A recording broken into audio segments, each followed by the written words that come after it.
lässt lernen. Das wird er nicht hinhauen. Warum? Okay. Ich will auf jeden Fall nie, dass du neben mir Waffen in der Hand hast. Die normale Waffen kann ich richtig gut eigentlich. Ich weiß nicht, was da los ist. Du hast doch gesehen, wie ich es gemacht habe. Ja, keine Ahnung. Scheiße, Servus. Ja. Alter. Servus, Kid Rap.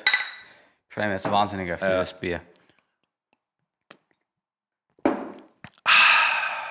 Aus 2 Gründen. Erstens ein Beruhigungsbier, Ja, weil wir die letzte halbe Stunde so aufregen haben müssen. ja. Und als zweites, was noch viel, viel wichtiger ist, das Das ist das erste Bier des heutigen Tages und es leitet sehr viel weitere Biere ein, weil wir halt ans Bierzeug gerne ins Lenkröser. Und da freue ich mich jetzt, vor allem in Anbetracht der letzten Dreiviertelstunde, wahnsinnig drauf. Ja. Es ist nicht so, dass Alkohol für mich ein Problem löst. Nein, Versteht's gar mir nicht. falsch, hilft mir nicht beim Runterkommen. Aber wenn ich die jetzt nicht saufen darf und die anderen 10, dann darf ich mich halt irgendwo von der Brücke stürzen. Kleiner Scherz. Ja, gestern habe ich Homeoffice gemacht, weil es bei mir daheim kühler ist wie hier. Auf jeden Fall, weil ich mir gedacht habe, dann kann ich eventuell noch Bahn gehen, kurz einmal zwischendurch. Bahn? Ja, aber nicht zwischendurch, sondern dann am Abend. Also okay, ja. Ich hätte jetzt gemeint, du sagst nein, den ganzen Tag. Und dann bin ich am Mittag, habe mir so eine Eisspeise gemacht, dann schaue ich so in den Kühlschrank und es hat nichts zum Trinken drin, außer halt Milch für einen Cappuccino und halt Bier. Und dann habe ich so, Ja, also das Wetter ist schon saugefährlich, vor allem wenn du dann so einen schönen Ausblick auch noch hast. Ja, und ich habe ja den ganzen Tag schon Wasser gesoffen und habe mir gedacht, ich hätte jetzt gerne irgendwas anderes, war aber zu faul, irgendwo hinzufahren. War mit einer Cola Zero oder sowas zufrieden oder Spezi, aber war alles nicht da. Und dann habe ich mir kurz überlegt, nur wegen dem Geschmack. Nur wegen dem Geschmack, dass ich mal das Bier aufmache, aber habe es dann doch. Wie nah warst du dran? Also ich habe noch Ehrliche nie, Einschätzung. Also ehrliche Einschätzung, jetzt wahrscheinlich nicht gemacht, aber ich war noch nie so kurz davor, Leute daheim ein Bier zum Saufen. Okay. Und vor allem nicht an einem, was war gestern, Mittwoch, Ja. allein Mittag. Nee. Ja, ich sag, es wird der Moment kommen, was passieren wird. Ich meine, ich kenne keinen 40-Jährigen, oder so, ich kenne keinen Mitte 40, der gern Bier trinkt und der nicht sagt, er sauft jetzt, wenn seine blöden Alten daheim Bier, wenn seine blöde Alte daheim ist ein Bier. Ja. Nicht mit seiner. Ich habe letztes Mal ein TikTok gesehen, wo es auch wieder um so Sprachenanalysen gegangen ist und sowas. Und da haben sie quasi analysiert, dass wenn Arme und Reiche was machen, dass das komplett unterschiedlich bewertet wird. Wenn du quasi arm bist und dein Bier saufst, dann bist du ein Grattler. Richtig. Wenn du aber reich bist und am Nachmittag dein Glas Wein oder dein Säckchen trinkst, dann ist das High Life, High Society. Ich glaube, das liegt darin begründet, dass man halt Armen eher zutraut, faul zu sein, weil sonst wären sie nicht arm im Denken der Allgemeinheit, sage ich mal. Und man sagt, okay, eigentlich hast du das Bier nicht so richtig verdient, aber ein Reicher, der ja eigentlich nicht mehr arbeiten müsste, da sagst du, okay, er ist eigentlich mit dem einen wichtigen Punkt, mit die eine Säule seines Lebens, ist ja, du überlegst, warum wir gerade jetzt Bier. Nein, ich lach, weil es geht um Bier. Ja. Und wir haben noch nicht einmal den Tierfaktor gelesen. Ja, aber das ist auch wichtig, weil, pass auf, die eine Säule des Lebens ist ja, den Unterhalt zu bestreiten. Ja. Und die Reiche haben dieses Kapitel, wenn sie es geschickt machen, abgeschlossen. Ja. Also haben es eigentlich ab diesem Moment... Also ist quasi da jedes Bier quasi eine Belohnung. Feier- und Belohnungsbier. Ja, genau. Ja. Ich glaube, das ist so das Denken. Ja. Ohne das Wissen, weil ich bin ja viel gescheiter wie die ganzen Leute draußen, die wissen nicht, warum die denken, weil sie denken, aber jetzt wisst ihr es. Ja. Gern geschehen. Apropos reich.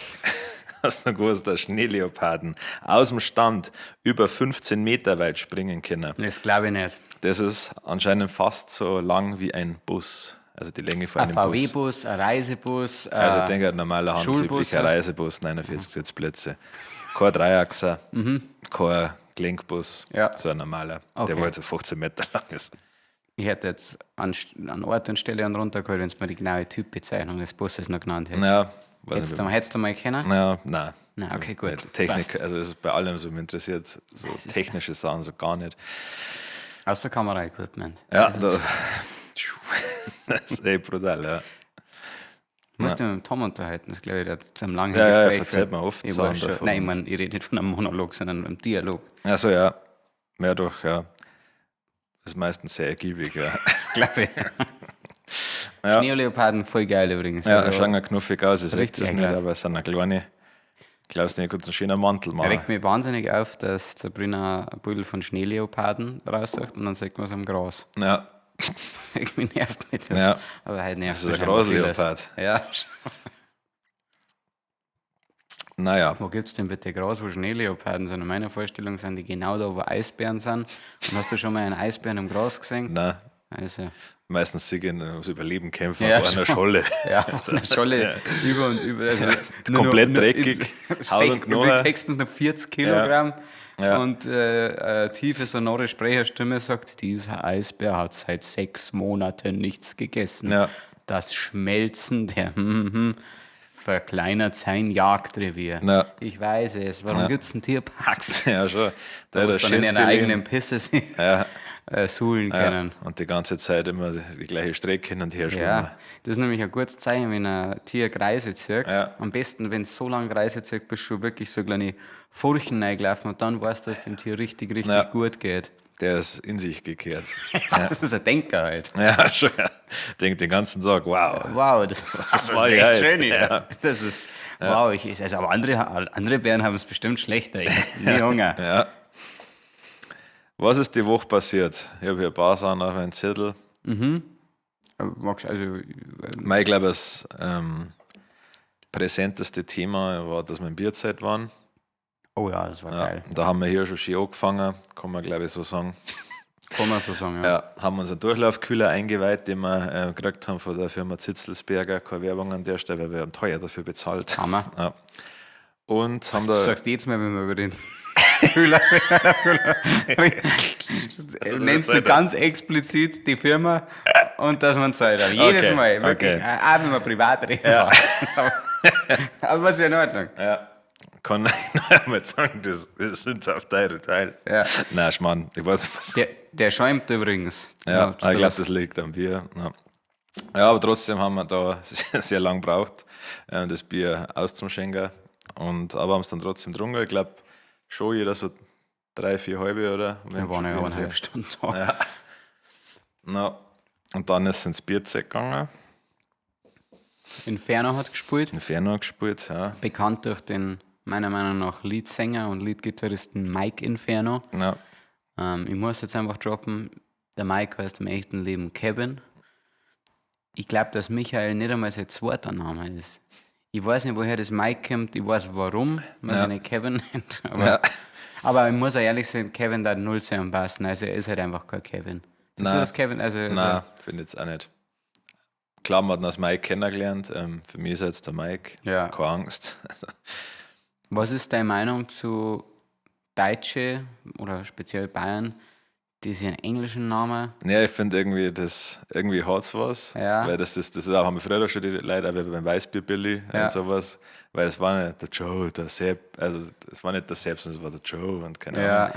Ich finde es irgendwie lustig, wenn es halt so vollbaurig ausgesprochen wird. Der Nachname ist dann noch wichtig, Ja. finde ich. Ja, es schwingt immer ein bisschen, möchte ich gern mit, aber das ist ja bei vielen Sachen, die was wir ein bisschen machen. Mein Name ist Legendary Old O. Ich weiß nicht, ich glaube, ich habe nicht das Recht, über irgendeinen Namen zu urteilen. Kid Rap. Ja, Ab und zu Kid Rap 41, je nachdem, wo ich bin. Ja. ja, das ist ja noch in Ordnung. Aber Ja. ich meine, das Legendary vor Old O. Ich bin ein 33-jähriger Typ, der auf Borders rappt und nennt mich Kid Rap. Ich nenne mich Legendary Old O und habe 3 Follower auf Instagram. Aber das ist irgendwie, ich finde, ich bin immer ein Fan von dem Englisch Borders und Legendary Old O. Ja. Und das ist ja Old. Ist ja oft im Englischen, deswegen sehr, sehr lustig. Ja, das ist zum Brüllen eigentlich. Ehrlich. Ja. Aber viele Künstlernamen sind einfach hart beschissen. Also es gibt selten, dass ich irgendwas lese und mir denke, wow, das ist ja echt ein richtig cooler Künstlername. Die schon wieder zum Beispiel. Ja, das ist. Da fragst du die. Ja, seid ihr haben sie euch, keine Ahnung. Haben sie euch in dem Auto, in dem sie ihre Songs aufnehmen, zur Welt gebracht. Ja. Und einfach einmal 6 Wochen in der Sonne liegen lassen. Aber es ist ja ist ein kleiner Spaß gewesen. Ja. Nein. Aber das Fenster war definitiv zu. Ja, das war auf jeden Fall so, ja. Das anders wäre, wenn es am Parkplatz stehst und nicht immer so einen Hund sieht und dann denkt, gleich muss was machen. Ja, da hätte ich Scheiben einschlagen. Ja, da hätte ich mir denken, was soll's. Ja. Aber gut, das hätte ich nichts gesehen mit die Tuba, den ganzen Rücksitz. Naja, stimmt, ja. Jetzt können wir einen Schmarrn rein. Ja, nein, und dann, summa summarum war ich auch besoffen auf jeden Fall. Ich habe tatsächlich nicht mehr gewusst, was für ein Thema wir sagen. Ja, also es ist klassischer wegen dem Kalorienzähler wenig gegessen an dem Tag. Und dann ein Händel, nur ein halbes Händel gegessen, was ja eigentlich, normalerweise schmeißt man mein Zoowert aber mindestens 4 rein. Ja. Und dann nehme ich die Salatstücke und das so weg. Ja, und schauen so leicht pissig. Nicht zu pissig, weil ich Angst habe, dass es beim nächsten Mal an mir auslässt. Ja, schon, ja. Wenn die Zuschauer weg sind, dass dann wieder kommt mit dem Taser. Ja. Dass er mit einem ganz kalten Schlauch abspritzt. Ja. Bis er die Auberginen frisst. Auberginen, die sind so. Ja. Und in dem Moment, wo ich das Händel gekriegt habe, haben wir schon eine Maske gesoffen gehabt, glaube ich, auch wieder da drin. Ja. Und das ist schnell gekommen. Ja. Und ich habe in dem Moment, beim Händel gibt es eine Semmel dazu. Ja. Einzige Kritik am Linkreiser Bierzeit finde ich, dass da Kartoffelsalat oder irgendwas anderes, was kein Semmel ist, besser war. Ja. Was mich aufregt, muss ich auch offen adressieren, das ist der Mangel an Flexibilität in der Zeit. Ich weiß nicht, ob das in alle so ist. Man muss natürlich sagen, es ist wahnsinnig viel Aufkommen und es sind keine 20.000 Bedienungen drin. Ja. Deswegen kann ich das schon nachvollziehen, dass man da keinen Bock drauf hat. Aber ich habe letztes Jahr, ich habe dich eigentlich gefragt, ob das geht und du hast eigentlich gedacht, das geht. Ja. Und ich habe gedacht, beim letzten Jahr war es ein Missverständnis dann. Dann habe ich dieses Jahr, ich habe gesagt, ich hätte gerne das Händel, aber ich hätte gerne anstelle der Semmel bitte Pommes frites dazu. Ja. Den Aufpreis bin ich bereit zu bezahlen. Ja. Aber ja gut, eigentlich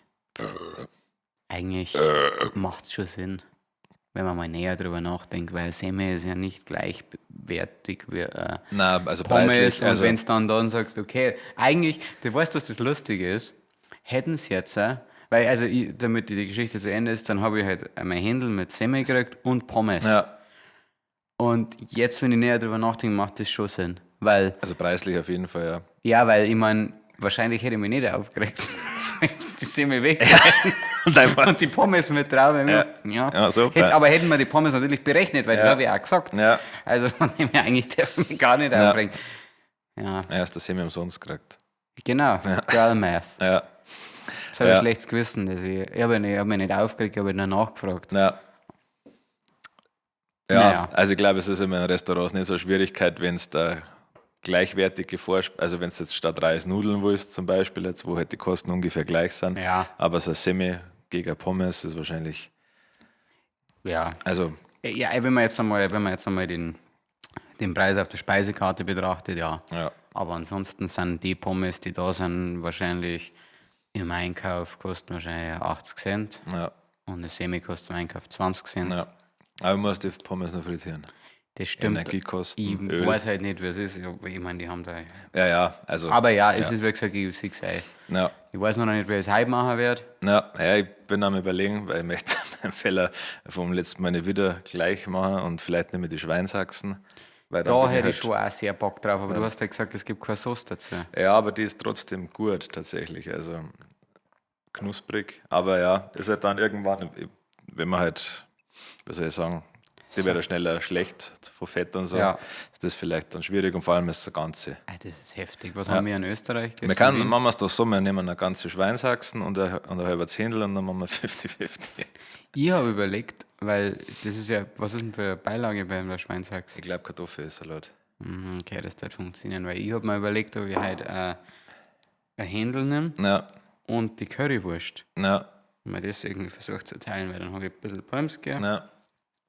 Oh ja, können wir immer noch auskarten. Auf jeden Fall, der Kidrap hat es schon angedeutet, aber es war, also ich habe die Seiten so besoffen gesehen. Ich war selber auch sehr besoffen, das darf man nicht vergessen. Aber dass es mir eben in meinem Sof aufgefallen ist, und du warst ja schon relativ schnell recht besoffen, also relativ früh, nicht schnell. Schnell ist falsch, aber gegen Ende, du bist hier dann ja mit dem Stefan noch gehockt noch. Und wir sind ja eigentlich ins Büro gekommen, um einen Film zu schauen. Und da, glaube ich, bin ich dir in diesem Moment unendlich auf den Sack gegangen, falls du dich noch daran erinnerst. Nein, ich weiß nicht, dass du gedacht hast, dass wir machen einen Deep Talk, aber das war nicht so. Das, glaube ich. Ja, nein, ja. Aber sonst auf den Sack ist mir nicht gegangen. Nicht, also du warst, weil ich bin beim ersten Mal rübergekommen und wir sind eigentlich nur hierher gegangen, sonst war ich heimgegangen.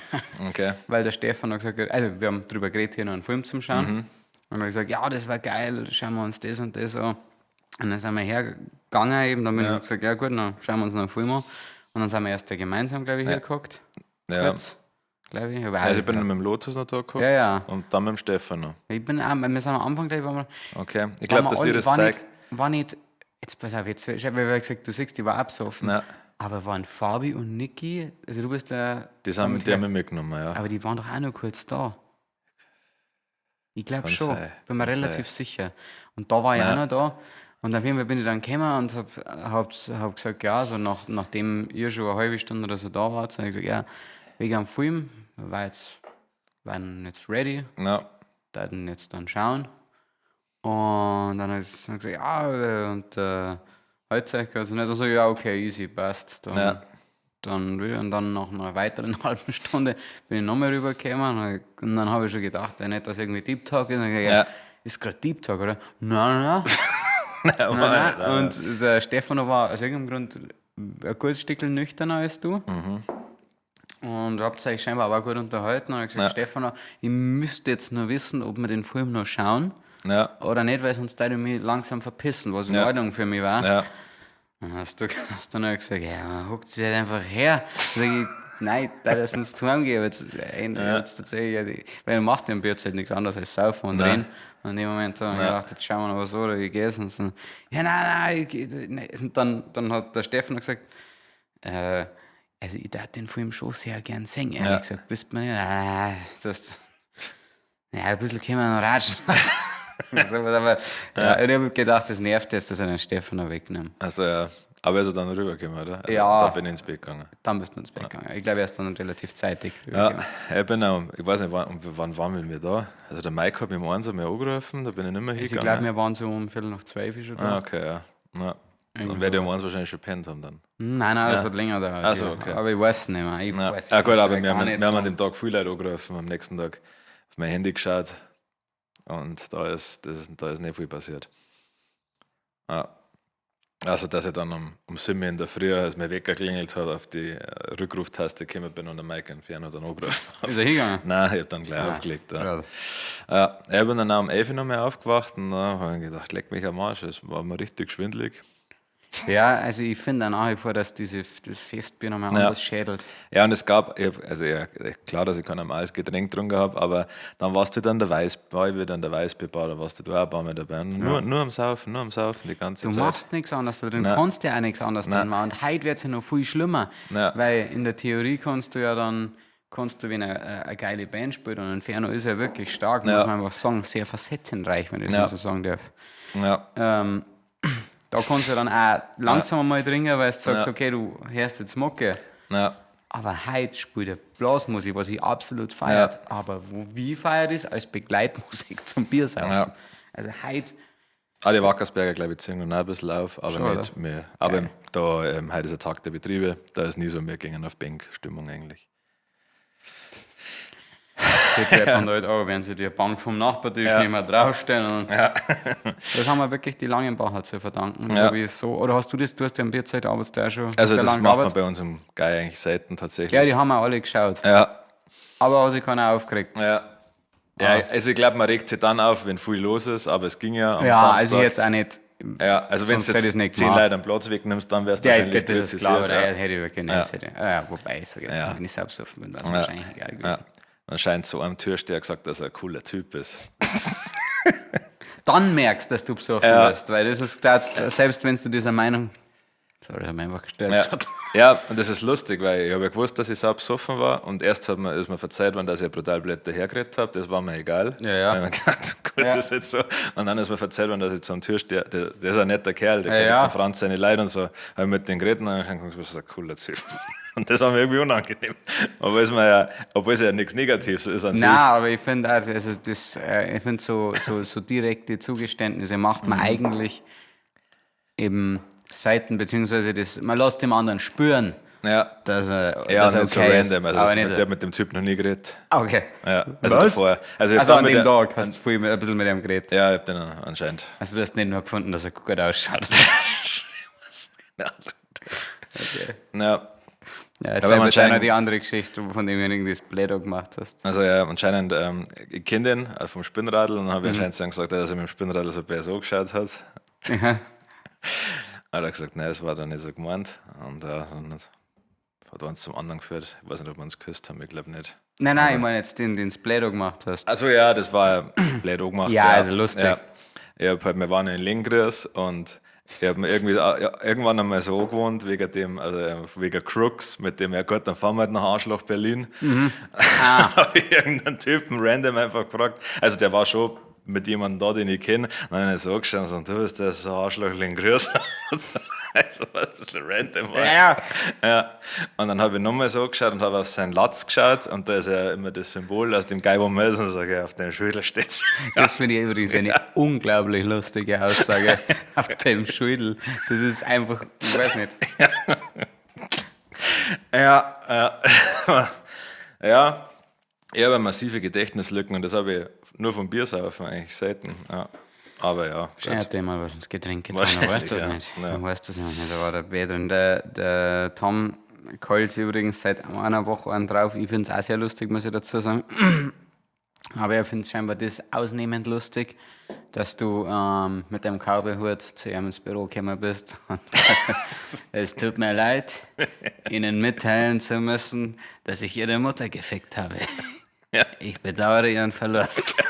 Und das ist sehr, sehr, sehr lustig. Ja. Damit er sagt das sehr oft seitdem. Okay. Glückwunsch. Das freut mich. Da war ja nüchtern. Ja, das weiß ich. Das war einfach so. Ja. War auch noch lustiger, wenn du das so gemacht hast. Nachdem ich den ganzen Tag neben seiner Mom geguckt bin. Ja. Stimmt, ja. Aber der ist irgendwann gegangen. Das habe ich nicht mehr mitgekriegt, wann die weg war. Du warst weg dann, ist irgendwann gegangen. Okay. Schätze, weil du nicht mehr da warst. No. Nein, also es hat dann eine lange Zeit gegeben, wo du woanders warst. Ja, ich war dann mal bei Mike. Also wir waren alle. Ja. Ich war auch so besoffen, dass ich meine ganzen WhatsApp-Nachrichten nicht gelesen habe. Der Stefan, der mit uns unterwegs war, hat ein paar Mal geschrieben, der Fabi. Ja. Und ich weiß auch nicht, wo ich war. Und dann, also keine Ahnung, ehrlich gesagt, wo ich mich so rumdrehe. Ja, und dann schreibt halt der Mike, Stefan, erste Reihe Inferno. Und ich habe erst einen Tag später gelesen. Ja. Ja, die letzte Nachricht, die ich gelesen habe, war Mayday vom Stefan und er ist besoffen. Sau lustig. Ehrlich gesagt. Ja. Aber wenn ich im Bierzeit am Saufen bin, dann schaue ich echt gar nicht auf mein Handy. Das ist einer von den wenigen Momente. Ich finde, das ist auch nichts, was du gerne aus der Lederhose ziehst. Nein, erstens das. Aber es gibt keine Hosen, wo ein Handy so unauffällig drin ist wie eine Lederhose. Das stimmt, dir fällt es nicht auf und deswegen... Ja, und irgendwie ist Vibrieren, merkst du auch nicht wirklich. Ich bin ja angerufen worden. Ja, bei mir funktioniert Vibration nicht. Letztens ein Tutorial angeschaut, wenn man das einschalten kann, weil es kann vibrieren, aber ich krieg's nicht hin. Okay. Ich krieg's nicht hin, ich Rap. Ja. Und ich habe mir auch Schritt für Schritt okay. Es geht, glaube ich. Crazy. Ja, aber so, ich glaube, so Ausreißer sind gar nicht passiert eigentlich jetzt so. Nein, das finde ich ist schon mal ein Erfolg, ja. Wenn du saubesoffen warst, also wirklich Endlevel besoffen, aber keine Scheiße gebaut hast, was ja bei uns selten vorkommt, also speziell bei uns zwei. Ja. Ich meine, die größte Scheiße, die du gebaut hast, dass du zum Typen gesagt hast, du bist so ein Arschlochling größer, steht auf dem Schädel, aber das ist ja lustig und du hättest es ja nicht so einem Wildfremden wahrscheinlich gesagt. Nein, außerdem war ja das so, ich komme da immer relativ, auch wenn ich besoffen bin, ja gut weg mit meinem Charme, weil ich dann immer danach lach. So definierst du Charme? Nein, du sagst was Frechs und nein, ich weiß nicht, keine Ahnung, aber ich komme schon mit viel weg, wo andere, ich weiß nicht, wie es macht, keine Ahnung. Vielleicht ist das insgesamt mein Erscheinungsbild. Ich glaube, dass die Dinge wir sind zurückbleiben. Ja, das stimmt, das ist jetzt klein Sanker rufen. Ja, der Typ hat sich komplett behindert gesoffen. Ja, ich glaube, dass die nie direkt mit uns, sondern immer nur mit unseren Pflegern. Ja. Gut, dann haben wir das. Ihr wart noch beim Campen. Weiß nicht, ob da was Spannendes passiert ist. Es war, wir waren beim Campen. Ja. Haben ein paar schöne Drohnenaufnahmen gemacht, also für einen Kunden waren wir campen. Ja. Waren am Mondsee, war ganz grübig, waren auf einem Bauernhof. Es gibt eine App, die heißt Nomady oder Nomady, keine Ahnung. Da kannst du wild campen, aber erlaubt, sprich, das sind alles Grundbesitzer, die dann einer Grund zur Verfügung stellen und zum Campen, und das ist schon ziemlich geil. Gegen Spende dann, oder? Ja, kostet schon was. Also zahlst normale Stellplatzgebühren, so 20 Euro oft, aber das ist echt okay, bevor es irgendwo, weil ich weiß nicht, bevor es zu einem Campingplatz für einen richtigen zahlst wahrscheinlich 50 Euro aufwärts. Ich glaube, dass mittlerweile Wildcampen eigentlich auch fast nicht mehr möglich ist bei uns. Also in Deutschland ist glaube ich, gar nicht mehr möglich. Ja. Aber gibt es auch, also zwischen Linkres und bis Aachensee patrouillieren die Cops auch oft und scheinen ist aber so ein bisschen, wenn du jetzt kein offensichtliches Wohnmobil hast, ist es halt schon eine kleine Grauzone nach wie vor. Ja. Weil es heißt ja, du darfst so und so lange da und da stehen bleiben bis zur Wiederherstellung deiner Fahrtüchtigkeit. Ja. Und ich glaube, da habe ich so einen Freifahrtschein, weil ich sage, ich bin nie fahrtüchtig. Ja, stimmt. Und nächstes Mal, wenn wir die Bullen aufhalten, dann schmeiße ich meine Matratzen hinterher und ich schlafe. Ellerbatch. Ja.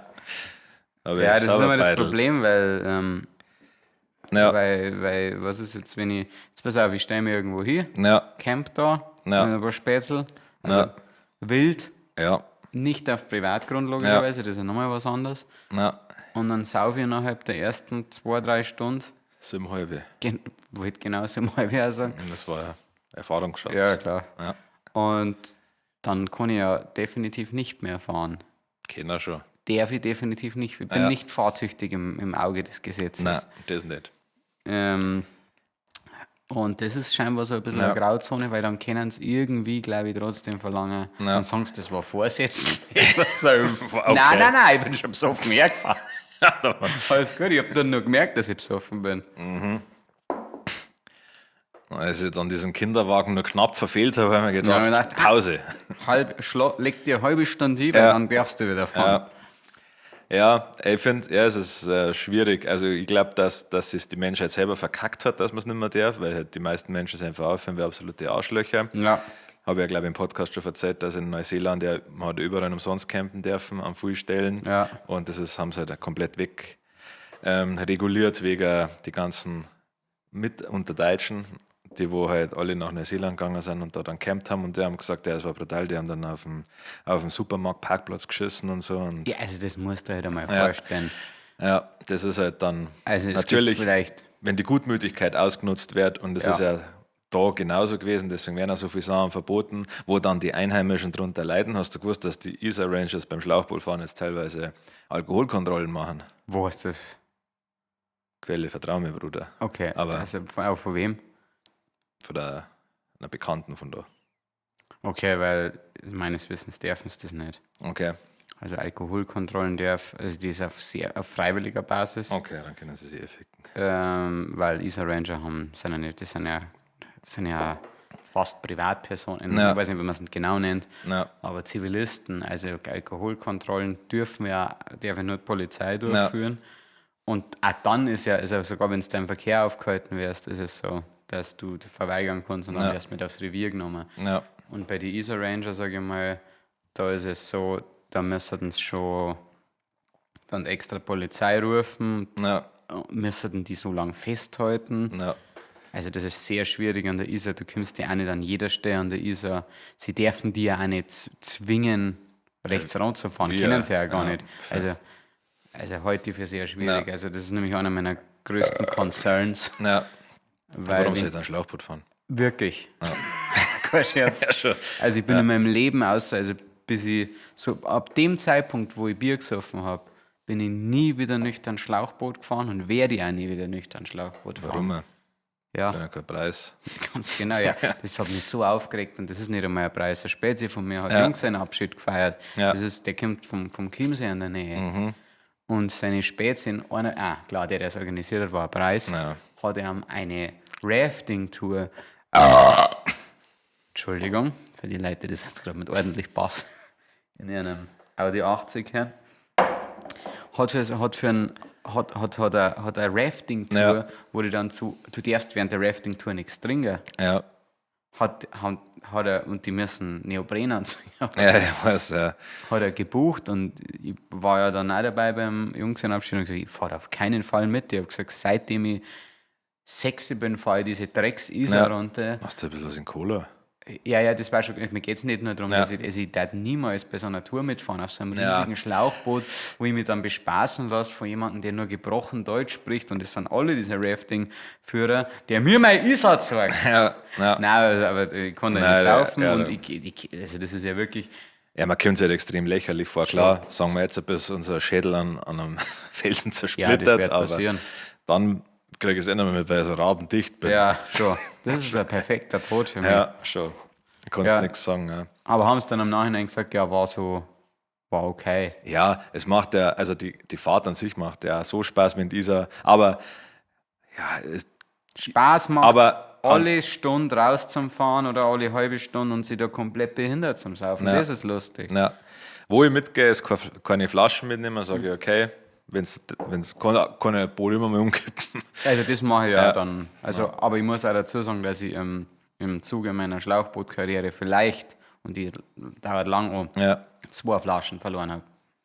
Ich glaube, ich habe keine verloren tatsächlich. Ich bin ja wesentlich heftiger gefahren. Ja, das wahrscheinlich, ja.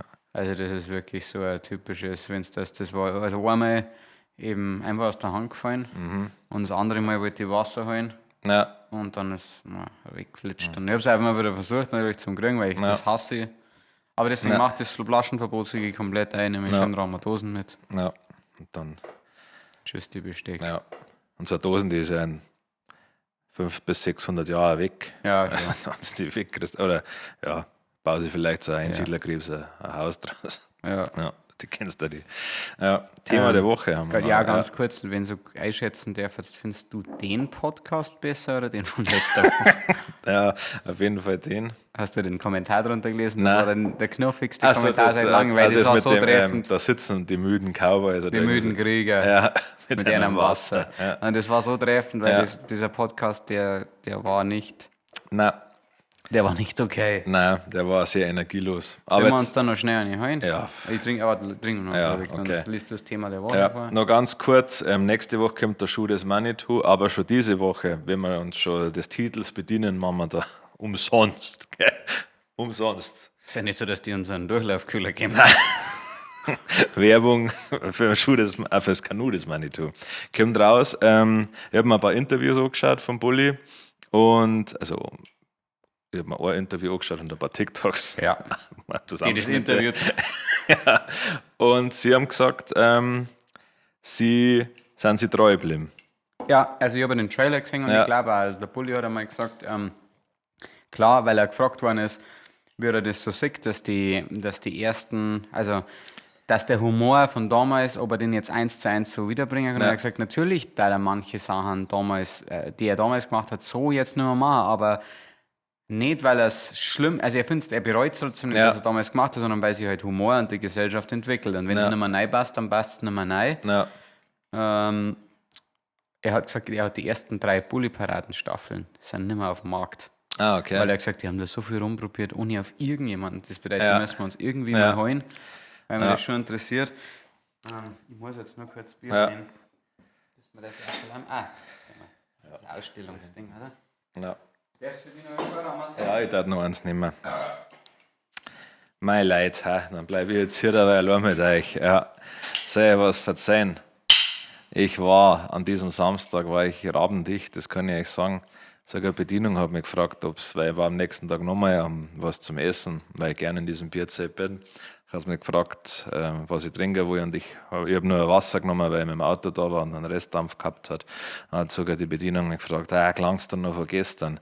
Und das ist, glaube ich, ein Zeichen, dass man schon auf sich stolz sein kann, wenn sich die Bedienung an die erinnert, obwohl so viele Leute da waren, die ebenfalls wahrscheinlich echt besoffen waren.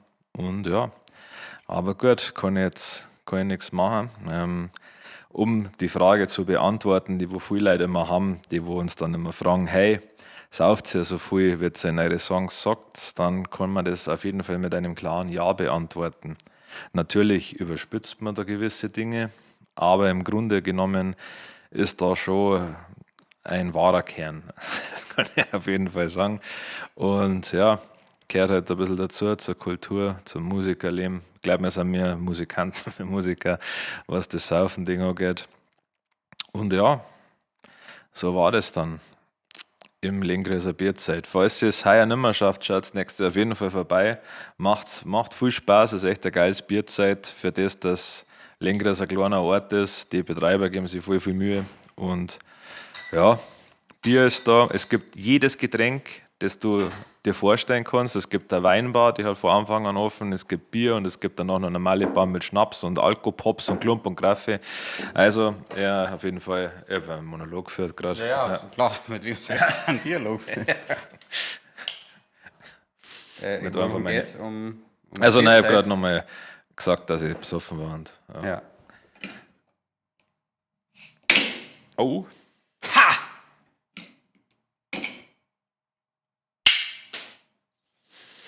Diese, das mal woanders sehen. Ja. Ist ein Klump. Das ist einfach. Jetzt pass auf. Kommt da irgendjemand vorher hierher? Ist festgehalten.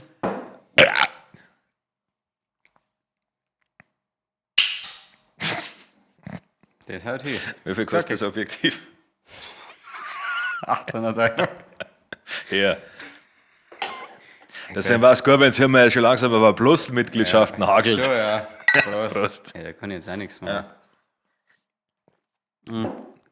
Nein, die kommen alle erst, der Harry kommt erst um 7:30. Ja, Und die anderen kommen erst um 6 rum. okay. Der Machine Gun haben wir gerade abgesagt. Echt, okay. Ja, weil er krank ist. Ja. Was man noch ganz kurz, was wir noch erwähnen müssen, der Thomas Müller spielt jetzt bei den Vancouver Whitecaps. Whitecaps. Whitecaps. C-A-B-S. Ja, wie Hut. Ach, P. Na, Caps. Ach, nicht Caps, sondern Caps. Also ich denke, oder was? Also C-A-P. Ach ja. Ja. Okay. Ja. Und es haben einige Fans auf ihn gewartet, dass er am Flughafen angekommen ist. Und die Fans haben eine abgewandelte Version von dem Song von der Anja Bavaria und uns, Thomas Müller, gesungen. Sie haben das Thomas Müller La La La La gesungen. Das spiele ich echt kurz ab hier, weil es mich wahnsinnig freut. Weil ich meine, es hat doch einen offiziellen Thomas Müller-Song gegeben, oder? Es hat doch irgendwann. Ja, das ist jetzt wie beim Schuh des Manitou, da gibt es einen Stefan Raab. Ja, aber der ist ja, also der hast du den gehört? Ah ja, ja, das hat man nicht gesagt. Aber ich habe das Video nicht angeschaut. Es ist so, also da freue ich mich. Schauen wir uns heute auf die Nacht an. Ja, klar, das kenne ich schon. Ja. Danke übrigens an die Gletscher Guys, ihr habt es uns geschickt. Ja, ihr Mäuse.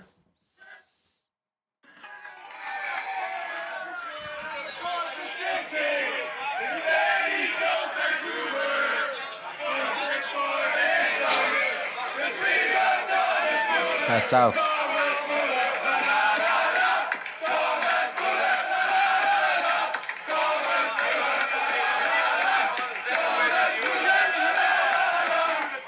Das hat ja scheinbar auch dafür gesagt, dass wir jetzt auf Platz 3, also die meisten Hörer von diesem Song sind aus Kanada, also die meisten Hörer sind aus Kanada, das ist schon geil.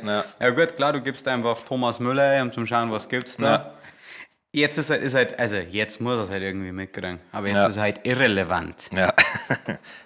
Ja. Das ändert ja nichts von seiner Legacy, dass er uns ignoriert. Nein. Ein bisschen schon, aber ich finde es cool, dass der Song, klar, das Thomas Müller, la, das funktioniert natürlich in alle Sprachen. Ja, aber das macht einen guten Song aus. Aber wer hat es geschrieben? Ja, wer hat es erfunden? Ja. Yeah, it's just one note. But remember who wrote it? Me. That's another one. Another song in the bank. Ja. Next song. Ja. Okay, Thema der Woche. AI. KI. Fluch oder Segen? Ja. Ja. Irgendwie ein Thema, mit dem ich mich des Öfteren schon befasst habe, also beziehungsweise mit anderen geredet habe. Beides. Ich finde es, mit dem Tom heute in der Früh erst drüber geredet, was ich so krank an KI finde, ist, dass meiner Meinung nach, ich bin kein Prophet,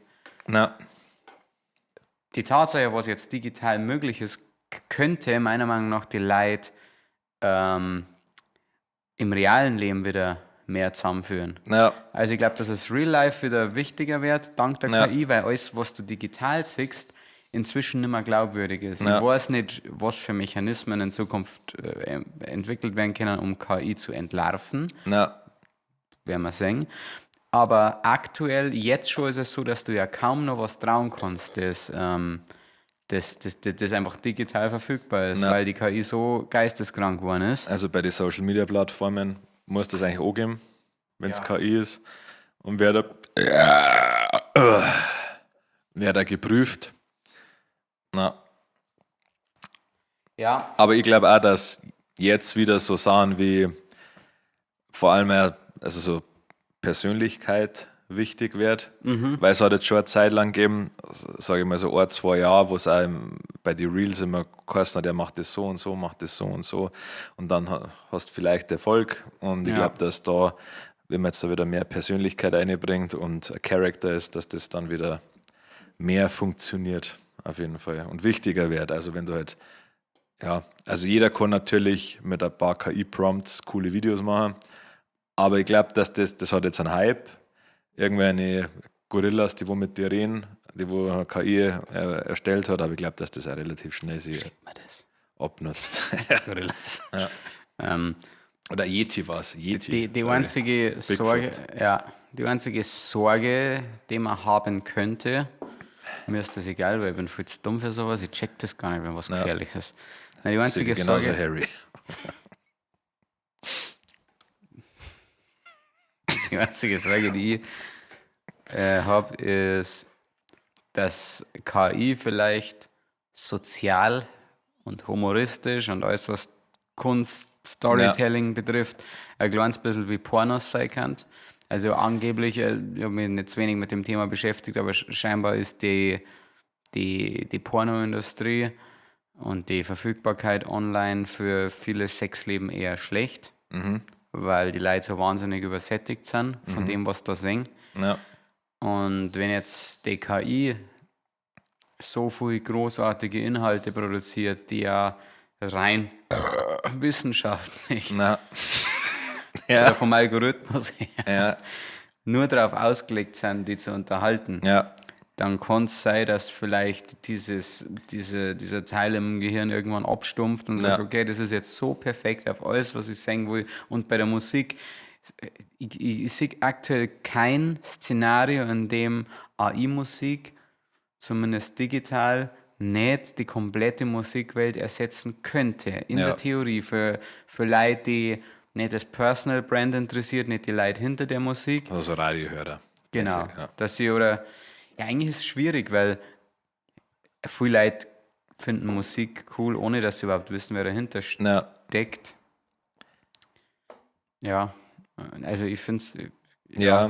Ja, das kann auf jeden Fall ein Problem werden. Es ist halt lustig, weil ich glaube, früher haben eher Arbeiter Angst gehabt, dass ihnen Plätze wegfallen, ihnen Arbeitsplätze, weil halt irgendein scheiß Roboterarm die 2 Handgriffe, die du am Fließband machst, einfach übernimmt und sein scheiß Maul halt. Ja, aber jetzt sägen die hier tatkräftig an unserem Stuhl. Insgesamt, glaube ich, befinden wir uns schon in einer leichten Übersättigung, insgesamt was Content. Jeder Bastard ist jetzt ein Creator. Ich meine, jeder macht ein Video, jeder kann viral gehen und hat halt dann seine 2 Minuten Fame. Ja, weiß nicht, ob das gut oder schlecht ist. Keine Ahnung. Ob was gut oder schlecht ist? Achso, dass jeder jetzt Content machen kann und jeder Content macht, so in dem Sinn. Kann man es halt aus so, aber im Endeffekt, glaube ich, ist dann immer wie bei allem, das selektiert sich dann aus. Ich wollte gerade sagen, es ändert, glaube ich, nichts. Es ist ja immer so, dass du hast die Möglichkeit, gesehen zu werden. Es ist, glaube ich, cool für die ganze Digitalisierung, ist halt cool für die Leute, die jetzt nicht in Ballungsgebiete oder so leben, sondern einfach für Leute, die sonst vielleicht nicht, die gar nicht die Chance hätten, gesehen zu werden, das ist schon cool. Aber ansonsten wird es trotzdem sein, dass das, was gut ist, wird sie durchsetzen, oder das, was besonders ist, wird sie durchsetzen. Das, was besonders ist, aber nicht gut, wird sie einen kurzen Zeitraum durchsetzen, und das, was gut ist und besonders bleibt. Ich finde es krass, also man kennt jetzt Suno AI, kennt dann glaube ich schon viele Leute, also das ist eine KI, mit der du Songs erstellen kannst, komplett, auch Texte und so. Man hört es noch sofort, also ich höre es sofort raus, wenn das ein Suno-Song ist oder ein KI-Song, aber sogar so Leute wie der Timbaland, kennst du, oder? Ja, machen jetzt Werbung für Suno. Der macht Werbung für Suno und sagt, er hat das in seinen Arbeitsprozess mit eingepflegt. Habe ich auch schon, also ich habe auch schon rumprobiert mit Suno und so. Es ist interessant, aber mir macht es einfach irgendwie trotzdem mehr Spaß, selber drauf zum Kämmer, in Anführungsstrichen. Also glaube ich schon cool, wenn du mal so eine Blockade hast und du denkst, wer könnte das oder das machen. Aber so in Summe, aber es ist schon gut auf jeden Fall. Also vor allem was so Popmusik und so Sachen angeht. Also ich finde es heftig. Also der Tom hat mir heute auch erst wieder was geschickt, was er damit gemacht hat, und es ist schon beeindruckend, was möglich ist. Es ist schockierender irgendwie, wenn du überlegst, also vor allem für jemanden, der es selber kann, finde ich es noch schockierender, für jemanden, der es nicht kann, weil du wirst ja oft gefragt, hey, wie machst du das? Und dann sage ich, keine Ahnung, was da drin, und KI nur so. Fick dich, ja. Schon, er braucht nicht mehr 1 Megabyte Arbeitsspeicher, um sämtliche Los Portalos-Songs zu reproduzieren, Das Coole ist, wir sind ja immer noch in der Nische, das Bayerische wird noch ein bisschen dauern. Da haben wir jetzt, glaube ich, noch, da haben wir noch so ein halbes Jahr Vorsprung, bis das Bayerische komplett. Ich meine, wenn unser Bayerisch nicht anerkannt wird, weil wir zu uns wird ja oft gesagt, es ist doch kein Bayerisch. Nach wie vor habe ich schon 100-mal gesagt, das Einzige, was mich wirklich kränkt, also wenn es mich in Real Life sagt und mich wirklich beleidigen wollt, dann sagt, dass mein Bayerisch nicht clean ist, dann kann es sein, dass ich ausfallen werde. Sabrina, folgenden Satz, der muss aus Real raus, weil das ist meine komplette Erkenntnis zu KI. Erstens, ich habe einen großartigen Satz gehört von einem Spätzl, und der hat gesagt, das ist auch nicht von ihm der Satz, aber er hat gesagt, KI macht dumme Leute dümmer und gescheite Leute, oder nennen wir es mal kluge Leute, klüger. Und so sehe ich KI wirklich.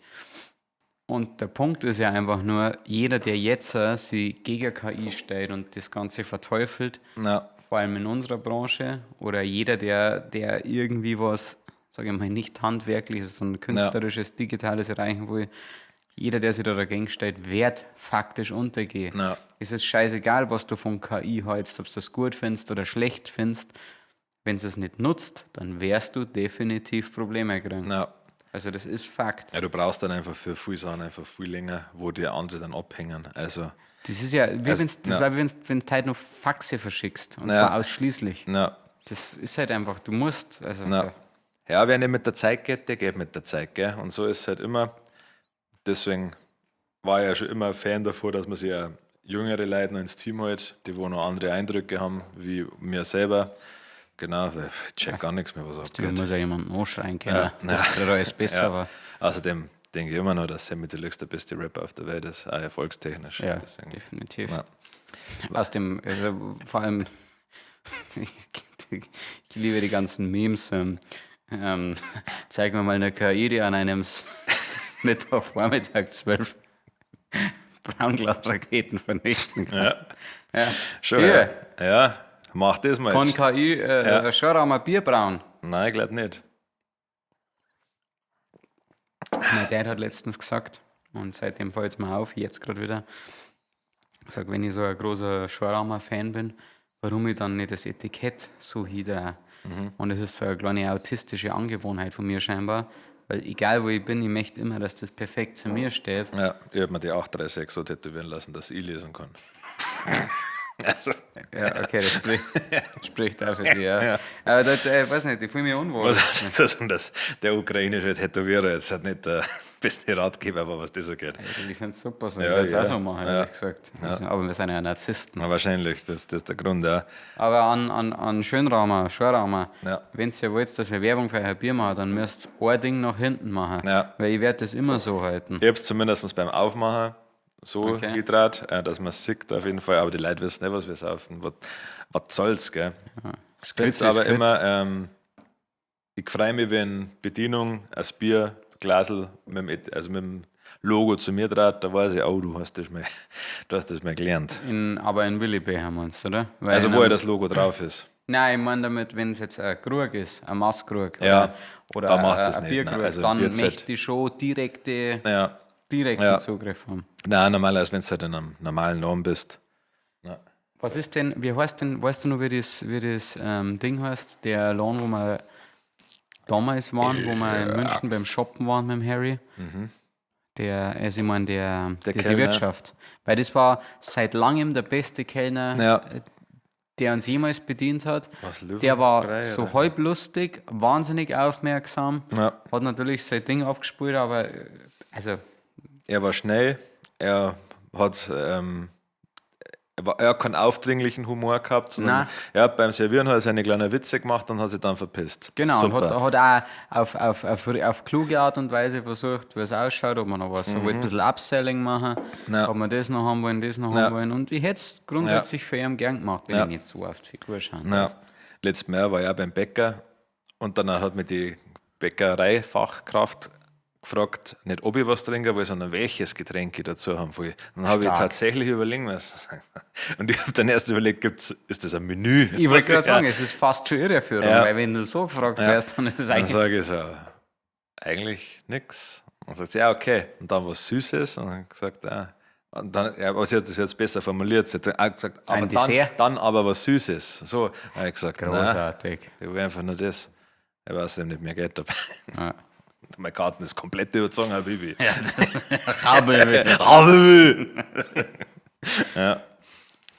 Ja, okay. Hilft dir AI weiter, um zurück zum Thema zu kommen? Ja, safe. Ja. Also für ADHSler wie uns ist ChatGPT ein Segen. Ja. Einfach nur, weil es eine Struktur in meine Gedankengänge bringt. Das bedeutet, ich schreibe so einen Fließtext mit dem, was ich gerne jetzt in irgendeine Struktur bringen darf. Er bringt es in eine Struktur, ich passe die Struktur an.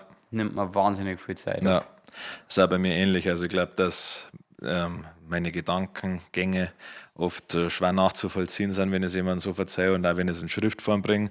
Und wenn ich dann zu ChatGPT sage, machen wir so, dass andere Menschen auch verstehen, dann bringt das in der Form. Und dann ist das echt angenehm. Finde aber, also mir ist, vielleicht liegt es an die Prompts, die ich verwende, aber ChatGPT bringt mir noch nicht die Ideen, die ich will. Meistens, ich finde die Ideen meistens kacke. Das mache ich nie. Ich habe mir noch nie, glaube ich, eine Idee von ChatGPT. Ich habe mir schon, wenn ich eine Real-Idee gehabt habe, zum Beispiel, und ich habe gesehen, es funktioniert, habe ich gesagt, machen wir noch 5 ähnliche und dann wird es immer kacke. Okay, nein, ich weiß nicht, aber mache ich nicht einmal so komplett aus Prinzip, sondern ein bisschen aus Prinzip. Ja, so geht es mir bei der Mucke irgendwie. Also, ja, das ist klar. Ich habe eben Tom halt gefragt, weil das ist die neue Suno, oder? Sono-Ding heraus und scheinbar in der Pro-Version kannst du einzelne Stems rausholen. Weil er hat heute einen Song machen lassen, wo wirklich dieses Fry-Screaming drin ist. Und das ist halt richtig stark. Und das hätte mich interessiert, ob ich jetzt sagen kann, ich hätte gern das, was ich gesungen habe, einmal gescreamt. Das wird ja natürlich in Zukunft kommen, weil dann war das als Layer halt heftig. Also das gibt es ja schon. Audimi heißt das. Das ist nur ein Ding, das ist halt voll geil, wenn du, so wie wir jetzt oft so Chöre oder sowas hast, dann kannst du da bei Audimi deine Spur hochladen. Dann nimmt Audimi. Audimi, ja. Audiomi. Muss man schauen, ist mir aufgestimmt. Und dann kannst du zum Beispiel ein Genre nehmen. Mit dem Beispiel, wo ich es jetzt gesehen habe, war es K-Pop, also K-Pop-Frauenchor. Und dann waren da halt verschiedene Stimmen in dem Frauenchor. Und das ist halt mega geil, weil du kannst halt dann auch einzelne Stimmen runterladen. Aber er singt meine Melodie nach, oder? Ja, genau. Du lädst dein Ding hoch und dann ist da Sänger XY, der da seine Stimme zur Verfügung gestellt hat. Und dann kannst du es theoretisch mit seiner Stimme runterladen. Und das ist halt voll cool, wenn es das, wie gesagt, so Chöre mal, wo ich hätte jetzt keinen Bock, dass jemand anders die Main-Melodie ist, aber für so einen Party-Refrain ist das ja super, weil dann muss ich nicht hier wieder die 3 Leute im Büro fragen, die wo keine Töne treffen und da zähle ich mich selber mit ein. Das ist voll geil, ja. Und es gibt jetzt auch noch so ein Plugin, wo automatisch bis zu 32 Harmonien erstellt werden. Das nervt mich schon wieder. Das finde ich cool, sau hilfreich. Das ist, fuckt mir ab. Also, kann ich gut brauchen. Dann muss ich es mir nicht selber suchen. 32 Harmonien? Glaube ich, ja. Ich muss jetzt nochmal, bevor ich Scheiße labert. Wow. Gut, aber auch da muss das als Tool sehen für jemanden, der in der Harmoniefindung aber es ist jetzt dann nicht, dass du die Einzelnen rauspicken kannst. Nein, dass der Nachsänger. Ich glaube, du hörst es nur als Gesamtes tatsächlich, glaube ich. Also okay, dann ist für mich schon wieder so. Also dafür so Core-Building oder sowas. Ja. kann man unsere Musik mit AI generieren? Ja, auf jeden Fall. Ich glaube, man kann 1000%. jede Musik mit AI generieren. Da braucht man sie nicht in die Tasche legen. Es funktioniert ja eh schon so wie bei ChatGPT. Also Suno kriegt ja, und das ist ja das perfide Droht, dass man ja da an seinem eigenen Stuhl sägt, weil du... Das ist perfide. Ja, schon, mal. Was macht denn das mit dir? Schon, da werde ich zum Doktor. Ja, Entschuldigung. Dass Suno ja die ganze Zeit lernt. Also es kriegt ja erstens die Stimmen auch von Menschen, es kriegt die Texte von Menschen und kriegt ja auch Musikbeispiele von Menschen. Und dann arbeitet das ja damit. Die KI ist ja nicht von selber so schlau, sondern die kriegt ja alles von uns. Ja. Und umso länger man Suno fordert mit seinen Texten und keine Ahnung, umso besser wird die natürlich und umso schneller geht es in die Richtung. Also ich bin mir sehr sicher, dass viele so Sachen, wo man schnell produzieren kann, so Ballermann-Songs, Trap-Rap, einzelne Singer-Songwriter-Sachen, wo jetzt nicht so aufwendig sind, bam, geht's ultra schnell. Vor allem, Was glaubst du, wie schnell wir thementechnisch ersetzbar wären? Weil ich glaube schon, dass das ist ja logisch, also wenn du AI fragst, okay, die schaut sich natürlich die 1 Milliarden Themen, die gut kommen an, aber ich glaube, dass, ich wollte gerade sagen, wahrscheinlich ist es schwierig, dass das ersetzt wird, aber im Endeffekt, jeder Mensch denkt immer, er ist so ein wahnsinniger Individualist und er ist so was Besonderes, aber die AI schaut sich halt einfach alles, was gibt, und macht halt dann auch was Besonderes draus und irgendwann wird es halt dann nichts mehr Besonderes geben, denke ich mal. Und dann ist wieder der Moment, wo deine Musik oder insgesamt die Kunst, die du machst, mit deinem Personal Brand verbunden werden. Und da ist die Frage, wann kommt da AI ins Spiel? Wie kann die AI jetzt helfen, sage ich mal, dass du ein besserer, erfolgreicherer oder ein Mensch, der online mehr angesehen wird? Ich glaube, das ist trotzdem zum Teil es ist Übung, aber ich glaube, entweder du hast das oder du hast das nicht. Entweder du hast da Bock drauf, weil es gibt ja oft Menschen, da weiß man gar nicht, warum funktioniert das bei denen, aber die haben halt einfach Aura. Und ich glaube, das ist was da die KI nicht geben kann. Sie kann dann natürlich Tipps geben. Ich habe auch viel Bücher über das Verkaufen gelesen und so, aber ich habe trotzdem keinen Bock, dass ich da rumhandle. Ja. Und ich glaube, so ist das bei anderen Sachen, also so ist das bei der Musik und auch beim Personal Branding auch. Und es ist ja immer so, wenn der Mensch, es entwickelt sich ja immer so in Zyklen und es wird alles immer glatter und dann kommt wieder eine Jugend, die einen Cut macht und macht es wieder dreckig.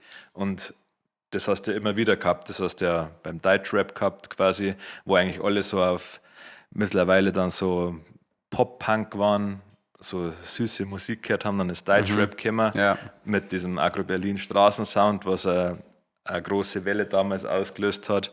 Jetzt im Moment geht es halt wieder wie in die 90er zurück Richtung Techno und wahrscheinlich wird jetzt dann mal wieder ein Rockzyklus kommen, weil halt alle genug haben von Techno und dem 100.000. Remix von Zombie. Und man merkt es jetzt schon, also man hat schon dieses Party-Ding mit drin, also wie bei Electric Callboy hast du ja auch diese Metal-Schiene wieder. Und so, glaube ich, sucht sie immer jede Jugend ihren Stuff. Man merkt es auch beim Rap wieder, war ja jahrelang jetzt heftiger Autotune und sowas. Geht jetzt auch wieder zurück zum Street-Rap, sage ich mal. Ja, und so.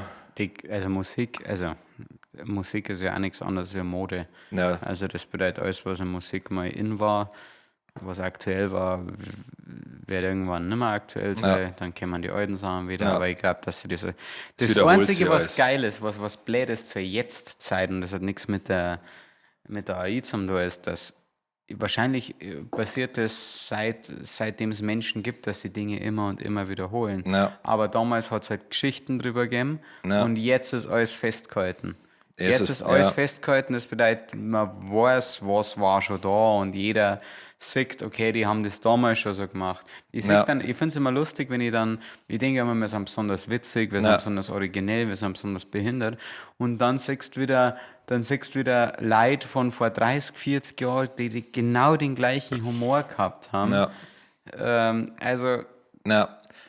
es entwickelt sich ja mit der Generation, also ich schätze mal, dass die Typen, wo Deadpool geschrieben haben, oder der Seth MacFarlane, die sind ja so ungefähr in unserer Altersrange. Also, Seth MacFarlane. Ich glaube, der ist schon 10 Jahre älter, aber mindestens, oder? Ja, ich glaube, sowas, oder? Weil der Also, da in die 80er wegkommen, schätze ich, oder? Das muss ich jetzt schauen, das interessiert mich. Also, ich glaube, du kannst recht haben, aber irgendwie habe ich das Gefühl.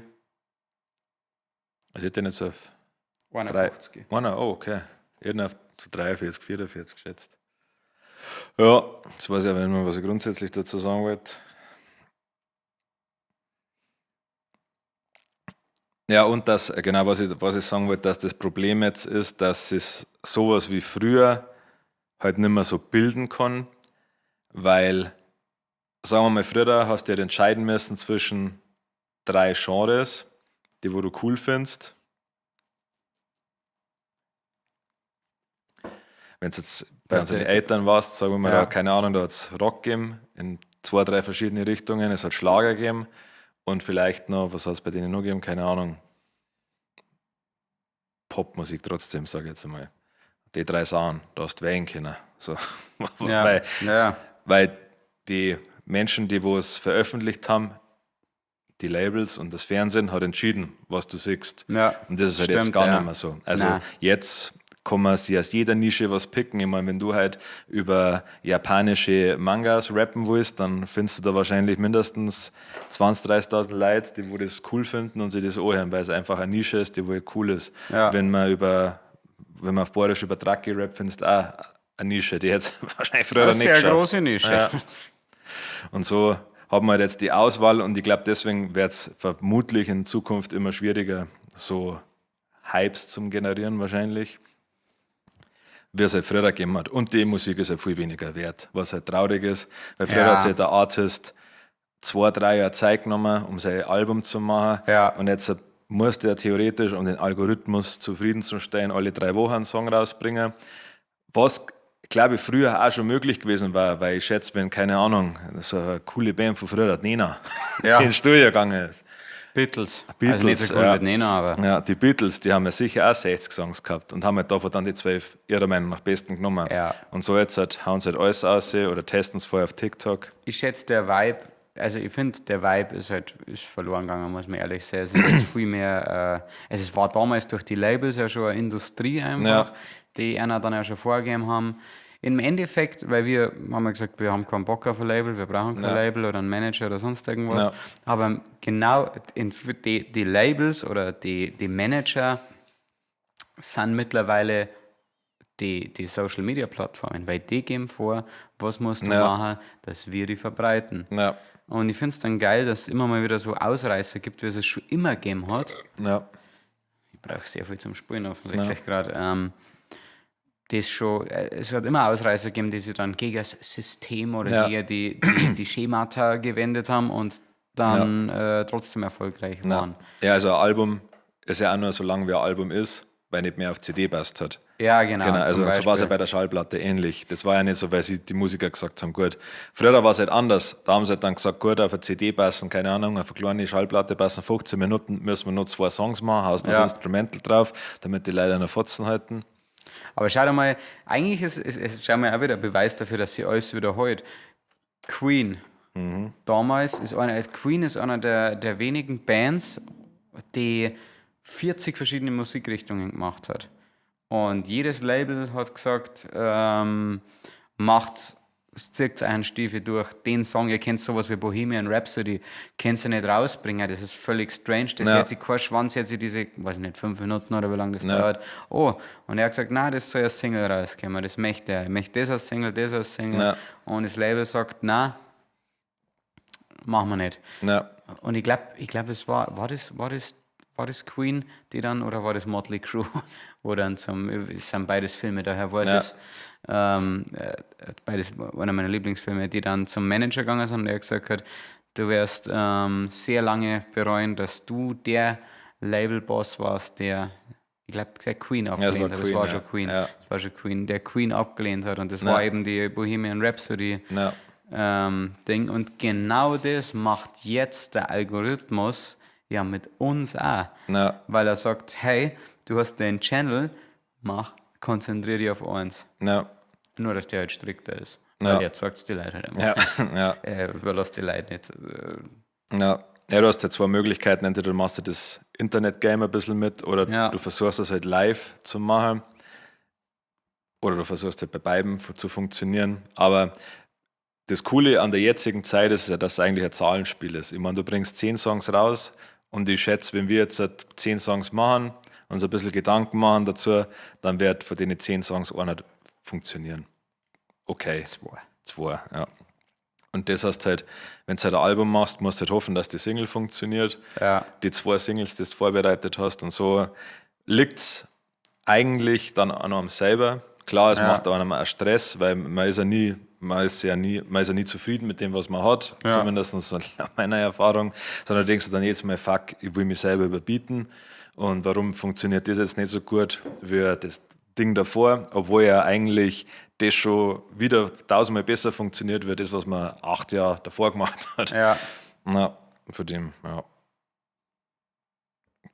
Das wollte ich sagen. Ja, ne, schlüssig. Ja. Wir Genau. sind jetzt bei 1 Stunde 7. Was Bier macht, ha? Ja, dann machen wir noch kurze Entweder oder? Entweder oder, Los Brutales Favorites skippen wir, weil wir müssen ins Bierzeit in einer halben Stunde, ich muss noch duschen kurz. Oh, scheiße. Ja. Und dann muss ich wichsen. Gut, die wenigste Zeit brauche. Ja, aber trotzdem, das läuft so schlecht. Ja, stimmt. Wahrscheinlich weg am Wichsen. Ja, schon, die wichsen und meine ganzen langen Haare. Ja.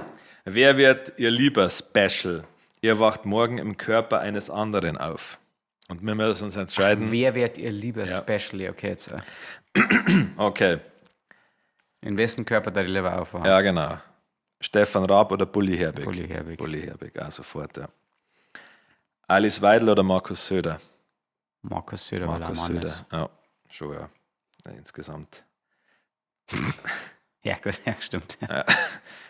Ja. Ein degenerierter rosaner Delfin, nur noch, in Klammern nur noch eine Flosse, oder die militante Veganerin? Die militante Veganerin, weil ich weiß schon, was ist ein Mensch zum sein grundsätzlich. Ja. Ich glaube, dass ihr damit arbeiten könnt. Ja. Und ich glaube, die macht schon ihr Ding. Ja, macht jetzt auch OF. Ja, schon lang. Ja. Mir darf es aber ein bisschen, also die Neugierde darf mir zum Delfin rein. Ja. Müsste ich den Rest meines Lebens so verbringen, da ich die Kachbahn nicht mehr. Ja, also wenn es um einen Tag geht, auf jeden Fall der Delfin. Wow. Brauchen wir gar nicht lange drüber reden. Ja. Wobei ich schon gern wüsste, was es ist. Welche Flosse habe ich nur noch? Also, ich habe nur noch eine Flosse. Also, ja, ich meine die Seitenflosse. Okay. Denke. Ja, das geht ja. Ja, du schwimmst halt im Kreis. Weiß nicht. Nein, Schmarrn, du, das sind keine Arme. Na, ich glaube, das kriegt man dann schon raus. Ja, aber er ist halt degeneriert. Ja. Oder meint, also, ja. Ja. Adam Sandler oder Kevin James? Wow, das ist sehr schwierig. Ich mag das Lebenswerk von Adam Sandler ist beeindruckender. Ja. Aber wow. Ich glaube, ich finde beide tatsächlich sympathisch, wenn es Interviews oder so gibt. Aber ich finde dann Kevin James irgendwie sympathischer. Ja. Aber Adam Sandler ist halt ein Macher, mehr. Also der hat mehr gemacht selber, trotzdem mittelmäßig mitgeschauspielert. Ich glaube, der Adam Sandler ist mehr wie wir. Ja, aber was hältst du denn davon, wenn einer das eine ist und dann kann man uns wieder befreunden? Was willst du sagen, müsste dann das andere? Ja, Figurtechnisch statt ihr nicht Adam Sandler nehmen, es passt besser, glaube ich. Passt, dann nehmen wir Kevin James. Passt. Elon Musk oder Donald Trump? Elon Musk. Elon Musk hat viel mehr Pulver, oder? Ja, und auch nicht so viel verwandt. Also, Raketen, oder? Raketen, bum, bum, auf mit dem Zeug. Nein, ja doch. Elon Musk schon nur aus dem Grund, weil er viel jünger ist. Ja. Donald Trump hat noch 2-3 gute Jahre, ist urhässlich. Ich glaube, dass auf dem Donald Trump mehr Druck ausgeübt wird, wie auf dem Elon Musk. Und der macht, gut, beide machen crazy Dinge im Internet. Elon Musk hat jetzt 12 Kinder, das ist schon anstrengend, aber, krass, aber nichts, was Geld nicht regeln. Das ist aus Südafrika, der Typ. Ja, siehst sofort, du erkennst die Leute, die haben alle die gleiche Gesichtsform. Holländisch. Oh, ist möglich. Also, ja. Nein, ich weiß nicht, die haben... Na, ich darf auch einen Elon Musk nehmen. Super. Ja, Fan der Woche hast du jemanden? Klar. Dann nimm ich den Security, wo ich gesagt habe, er ist ein cooler Typ. Ich weiß leider nicht mehr, wer du heißt. Franz, sag ihm Bescheid. Sagst ihm sorry, dass ich ihn vollgelabert habe im Sof. Und sorry, dass ich gesagt habe, er ist ein cooler Typ. Das nehme ich zurück. Das war echt peinlich. Nein, Schmarrn. Secret-Tipp, Lenkröser Bierzeit. Schaut's vorbei. Ich glaube, das war das letzte Woche schon. Nochmal sind wir Nochmal, also das zweite Mal, nein. Ja. Oder, warte. Nein, letzte Woche war es die Boards, wo wir nicht sagen können, weil wir da gesoffen haben, aber es ist ein Geheimtipp. Ah ja. Ja. Na, habe ich vergessen. Genau, was steht da? Nächste Woche kommt der Schuh des Manitou raus. Jetzt gehen wir ins Bierzeit zum Saufen. Wir merkt schon, wir scharren mit den Hufen. Ja, ich werde langsam wirklich nervös. Aber ich muss sagen, dass so zwei halbe auf einen nahezu leeren Morgen schon funktionieren. Auf jeden Fall. Bin richtig gut drauf jetzt. Ich fühle mich umarmt. Ja. Innerlich umarmt. Ja, jetzt machen wir uns noch gemeinsam fertig, machen wir uns noch selber gegenseitig Haar. Ja. Vielleicht uns noch was schön sein. Ein paar Cornrolls. Lasst mal den Anfang des Podcasts auf mich wirken, wie genervt ich hierher gehockt habe. Und jetzt bin ich einfach nur... Ich bin in meiner Mitte.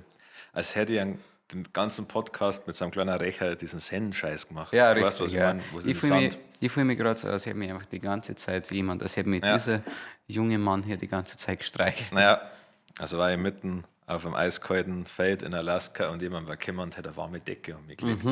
Das macht Bier. Also war ich in der Sahara für 2 Tage gewesen und jemand hat mir einfach so eine 1,5 Liter Wasserflasche sehr langsam in den Mund geschüttet. Mit so einem, bei so Behinderten und alte Leib machst mit so einem Schwamm. Genau, so dass erst einmal das war das für mich. Das war ja eine Matrose und 6 Monate auf dem Schiff gewesen. Und der hat jetzt schön in der Hansestadt gerade einschiffen und der wissen, jetzt geht's ab in diese Puffstraße. Ja, verdammt, ich habe nicht gewusst, dass das auf die Fixschiene ist, weil sonst hätte ich jetzt, wurscht, dann bin ich raus. Okay.